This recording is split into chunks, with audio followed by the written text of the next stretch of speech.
Greetings and salutations, this is Brian from Mechbladestudios. Well, it's finally here, Christmas time, and also Super Smash Bros. Ultimate. If for whatever reason you don't know what Super Smash Bros. is, it's a platform fighter where you play as various Nintendo characters, and some exceptions, and knock each other off the stage. Who's in this one? All characters from previous Smash Bros. Games return, along with a few newcomers. It was released on December 7th, 2018, after only being announced earlier the same year. Now, before we get into the game itself, I want to briefly talk about the Special Edition. It comes in this beautiful embossed and holofoiled box. It contains a steel book with a Flaming Smash logo on the outside and a Battlefield on the inside, and a Smash Bros. Edition Pro Controller.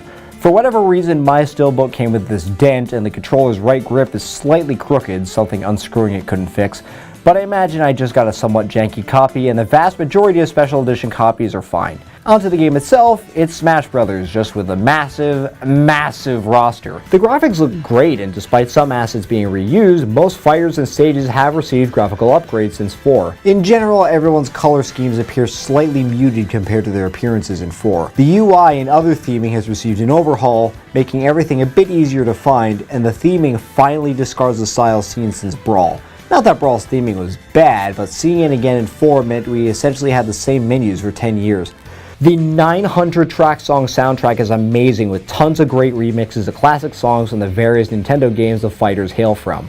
The majority of the changes to gameplay are minor quality of life and technique changes. It feels closer to Melee than 4 ever got, without ever getting into the exploit-dependent feel that Melee has, that I know of yet anyway. I never knew how much I missed directional air dodging until it came back in Ultimate, and it feels a lot smoother than Melee's air dodging, though you can't wave dash with it. I love it so much that I tend to use it instead of normal recovery moves most of the time. Dodging in general can't be abused because your invincibility time goes down the more you dodge. Characters that rely on cooldowns, meters, or ammo have that information visible over their damage gauge. If you're knocked off screen but not far enough to get knocked out, a minimap appears in the corner telling you where you are so you can better position yourself for recovery. Two major and somewhat undersold features that I love are stage morphing and the final smash meter. Stage morphing does exactly what it sounds like. You pick 2 stages, or pick random twice, and during random or chosen intervals in the match, the stage you fight on switches to another.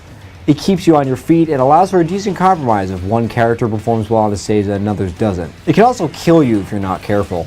The final smash meter makes final smashes charge like traditional fighting game super moves, eliminating the need for a smash ball if you have items turned off.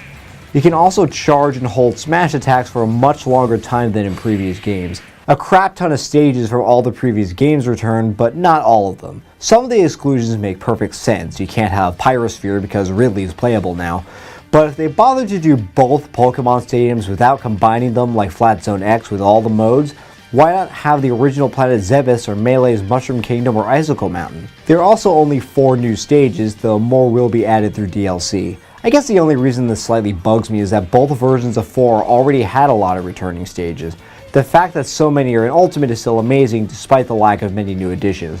Unlocking everyone takes a long time given how you start with the original N64 roster, but it didn't bother me that much. Unlocking characters is a lost art. And this is the part where I look at all the characters. Yeah, unless I make this a several-hour video, that's not going to happen. So I'm going to take a look at any new characters plus my personal mains, but that's it. However, I do plan on making a follow-up video to this, so let me know in the comments who you want me to talk about specifically. Inkling is rather interesting, being the only character to have a true ammo system. Their paint acts somewhat like an inverse of Shulk's Buster Art in that instead of buffing your own damage, you debuff your opponent's defense. My opinion on them is similar to my thoughts on their home games. I like them a lot, but I suck at them. Local meme come true Ridley is underwhelming. He's fun to use, don't get me wrong, but he feels rather clumsy? It's hard to explain.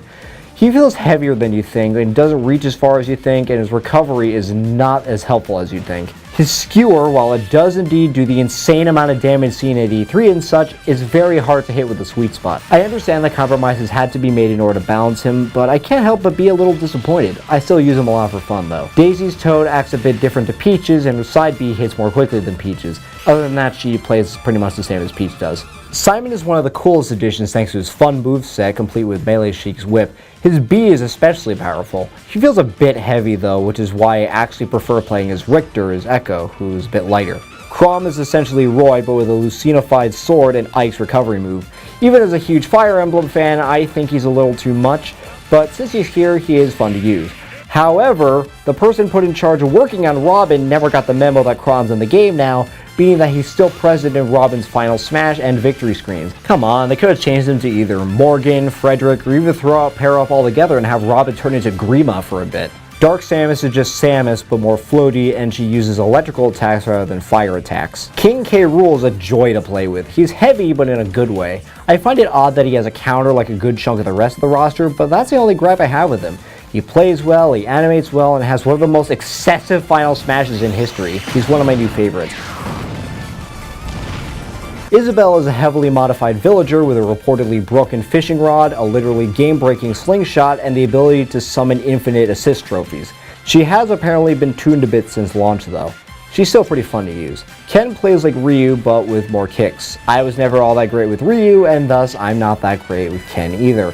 With the official coining of the term Echo Fighters, he was pretty much a no-brainer to be put into this game. Incineroar is the requisite new Pokemon. He's alright. Besides his theatrical appearance and final smash, nothing about him really stands out to me other than the fact that he now runs slower than Robin.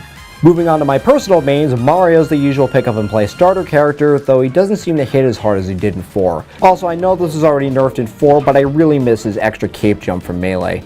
Also, his classic up taunt is gone. Samus still has a disappointingly melee-focused moveset when such weapons as the Wave Beam, Ice Beam, and Plasma Beam continue to be ignored. It's something that's bothered me ever since I started playing Metroid games after I learned about them in Smash. Other than that, Samus is pretty much unchanged other than a few damage values changed here and there. Zero Suit Samus was a character I only started maining in 4, where her recovery move was improved. I liked using her because of her excellent air game. That reputation seems to have gone a little too far here, in that in Ultimate she feels way too floaty for me. I end up overshooting places I want to land or even attacks because she jumps a lot higher compared to 4. She's still fun, but requires relearning. Last but not least, Lucina. That change to short hopping and the speed up of the side B for all the Marth type characters is a godsend. Other than that, she handles mostly like how she did in 4, which is fine by me. The main headlining mode is Spirits mode, where in the new adventure mode called World of Light, this giant Evangelion angel looking thing called Galeem steals the spirits of all the fighters except for Kirby and those of the inhabitants of all the game universes and forces them into puppet fighters.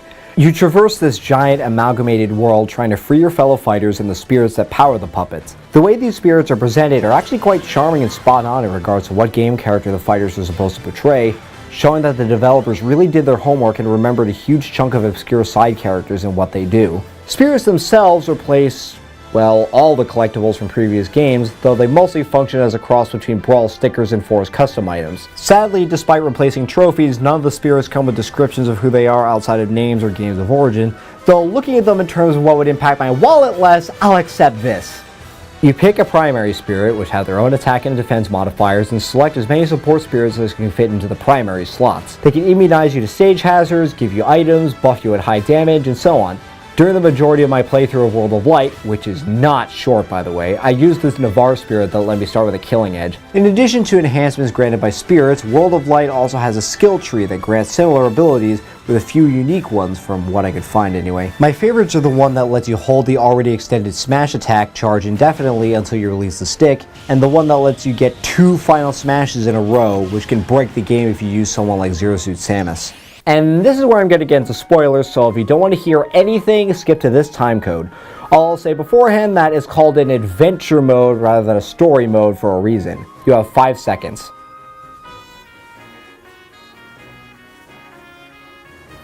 Let's go! There's actually very little going on in terms of a story, as evidenced by how World of Light only has a few cutscenes, probably to curb the problem Sakurai mentioned during 4's life cycle, where the Subspace Emissary's uploading of cutscenes to YouTube discouraged him from making any sort of story mode for 4, and I'll respect that wish by not showing them here, not that there's much happening in them anyway. Galeem has no personality, and neither does his Lovecraft hentai counterpart Darkon. Themes of order versus chaos are present, and the moral is to strive for a balance between the two.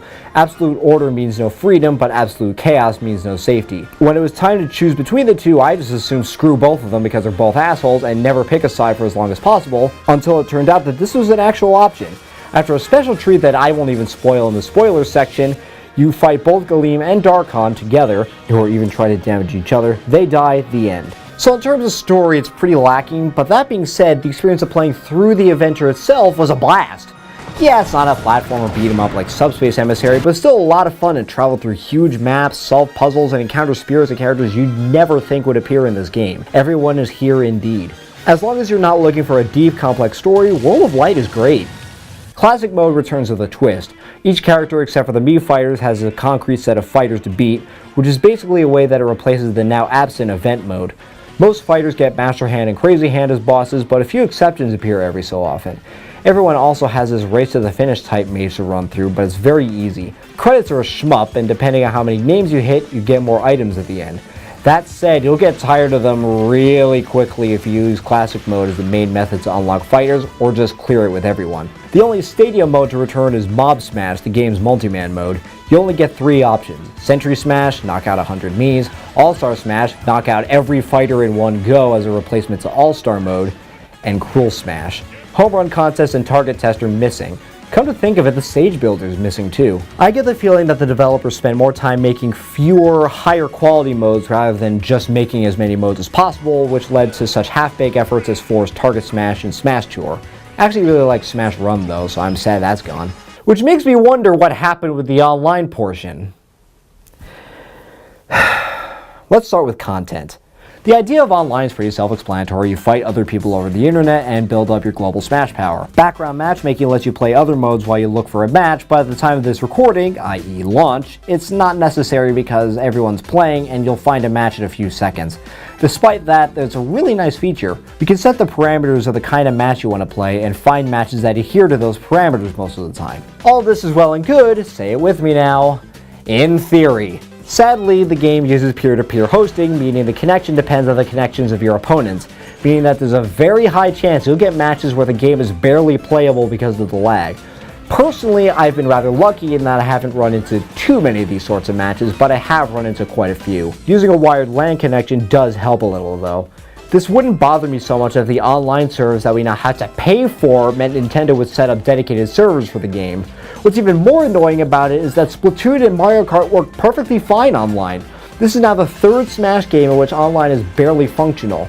Granted, it's not a majority of the game's content and appeal, but it does hurt. Overall, I really don't want to do this, but I have to give Super Smash Bros. Ultimate a 9 out of 10. I desperately want to give it a 10 or even a scale breaker, but this is now the 3rd time where a Smash title's online mode does not work as intended. But remember, this is a 9 out of 10.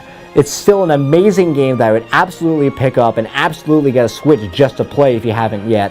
Just don't go in planning to spend most of your time online. The myriad of other fun modes and the insane number of fighters will keep you busy, as will good old-fashioned couch multiplayer.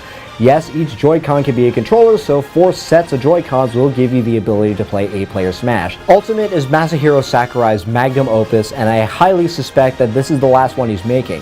How do you top all fighters, including the one he repeatedly said he wouldn't put in? With DLC, obviously. So that's it for me for now. What do you guys think? Who are your mains? Who or what should I talk about in the follow-up video? Let me know in the comments. If you enjoyed this review, leave a like and subscribe for more reviews of anime, video games, and movies. Also, hit that bell icon so you know exactly when a new video goes up. Thanks for watching. Merry Christmas and all that. This is Brian from Mechbladestudios, going back to more important stuff.